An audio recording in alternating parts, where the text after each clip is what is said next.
българския пазар има над 20 вида мелатонин. Не всички обаче от тях работят добре, т.е. са ефективни.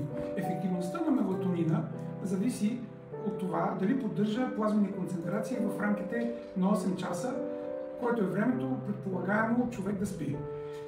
Има един единствен вид мелатонин на българския пазар, който работи абсолютно ефективно. И това е мелатонин Амброс Уно с контролирано освобождаване.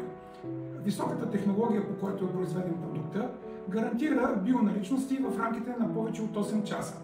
Контролираното освобождаване е метод, по който се произвеждат съвременните високотехнологични продукти. Той гарантира освобождаване на субстанцията на револверен механизъм, което я прави абсолютно ефективна. Недостатъците на мелатониновите продукти по принцип са, че задържат много малко плазмена концентрация. Самата активна субстанция е много нестабилна и се задържа в кръвообращението в рамките на около половин-един час, тъй като на всеки 15 минути плазмените нива падат с 50%. Това прави мелатонин Амброс Уно с контролирано освобождаване, мелатонин на първи избор при третиране на проблемите с съня.